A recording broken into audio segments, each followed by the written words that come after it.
So our parampara, our spiritual lineage is a link to Bhagavan Babaji. Bhagavan means God. So the fountainhead of Kriya Yoga, the Param, they would call him Param Guru, which is like, or the Sad Guru, right? Sad Guru, the fountainhead of Kriya Yoga, the day one Adi Yogi, right? They would say Shiva's more the first yogi, but like, yeah, as Bhagavan, like the Param Para, right? Like the lineage of the God lineage that flows through our lineage of Kriya Yoga. So on the free Kriya Yoga School, we have a video which says how I got my name, who is my guru, what is our lineage, what is our parampara. So it basically explains everything. It's on freekriyayoga.com. When you join the group, you'll see it. It's like in the first classroom. Who is Vedguru Dev? I think is the video. What was their second part? The second part was are Bhagavan and Paramate the same God? If you're serious about awakening, it starts here. Book your call at kriyayogamasterclass.com and learn real Kriya Yoga, step by step. Now back to the wisdom. So Bhagavan just means like the incarnation of God. Paramate. Yeah, that's basically say para means like God, like the incarnation of God. So anytime you see param, it's like param guru, like the God guru, or parampara is like the God kind of lineage. So like param means like the form of God. So Bhagavan just means like also the form of God, but it's not an actual God name. It's just like the form of God, let's say. So when you say para or you say Bhagavan, it just means like the energy of God. Let's say it like that. Speaking of gods, it's kind of, it can be kind of confusing, all these different gods and like monotheism versus polytheism and like ascended masters. How would you explain all the various Hindu gods as compared to source, let's say? I would say they're all a spark of the source. They're all a representation or a mirror of the source. They're just a different incarnation. It does different things, but they're all part of the source. So I would say the source flows through them. The source energy, just Shakti, flows through all of them. So it's almost like what form resonates with you as a representation of the source. So like some people would say Shiva is they resonate the best with. Some people would say Lakshmi, they resonate the best with. Some would say Parvati, some would say Krishna. It just depends which incarnation of God you resonate with the best. That is the best version of the source, I would say. So there's no one size fits all. It's all a great representation of the source. It just which form you resonate with the best. So I had a feeling if source came to me, he would come in the source of Babaji, because I resonate the most with Babaji on the path of Kriya Yoga. Some people who are devotees of Shiva, he would come in the form of Shiva. So it just depends which one works the best for you.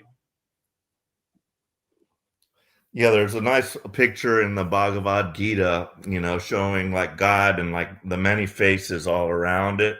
You've probably seen it before, but I really like that picture. Yeah. And just like everything is source. So, but right. It seems confusing because it's like, well, what God? Who am I? Who am I supposed to work? I mean, it's all source, but different aspects of source, I suppose. Yeah, it's all source. It's just what source resonates with you. So I have a feeling that the source would come in the form that resonates the most with you, not with somebody else. So whichever form of source uplifts you and makes you feel the best, then that is the best form of source, I would say. Well, I've got 2 people, 2 comments each. So Mariana, she asks, anyone know where is Brian? Is he okay? So Brian on March 8th got married, and he went on his honeymoon in Korea. So yeah, Brian's doing great, and hopefully we see Brian back sooner than later. You know, we miss our brother Brian, but we understand his spiritual path, but he's welcome anytime. Whenever he's ready, we're always here. What about Shiva Angi? Has anybody heard from her? I haven't seen her in a while. Yeah, she's around also, but like this satsang starts at 8 a.m. for me, and India is an hour and a half behind me, so it'll be 6:30 a.m. for her. So she said the satsang is a little early for her. I think she works at night, so she's usually sleeping around this time. But she's always welcome also. Yeah, maybe in the future we'll change the song to a different time. I don't know, play with it. I don't know. Maybe we'd get more people to show up. Maybe we should make a poll in our community to see what's the best time for everybody, where everybody can join us. Take some votes. And then Teeny, she asked, is this considered bhakti? Is what considered bhakti? We'll see what she was talking about.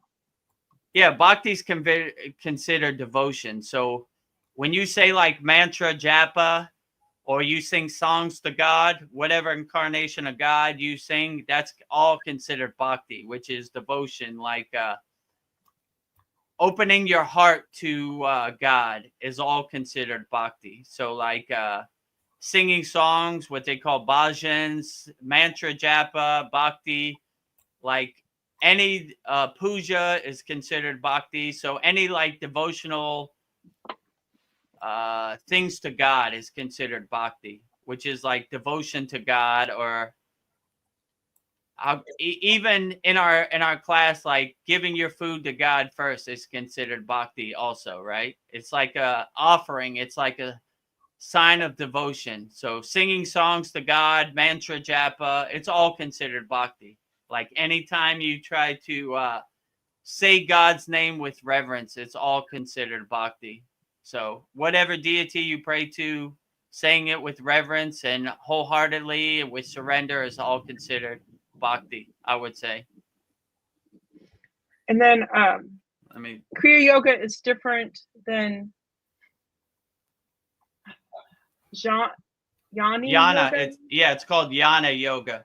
So no, Kriya Yoga is the same as Jnana Yoga.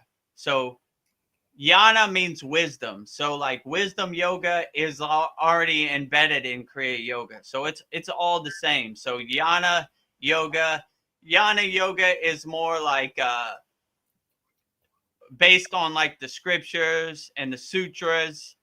It's more like wisdom, or like yogic philosophy, like wisdom of yoga. So Jnana means wisdom. So like, but Kriya Yoga is all yoga. So in Kriya Yoga, we say it's a 5-fold path. It's number 1, asanas for the physical body. Number 2, pranayama, which is secret yogic breath, like breath work, like yogic breathing.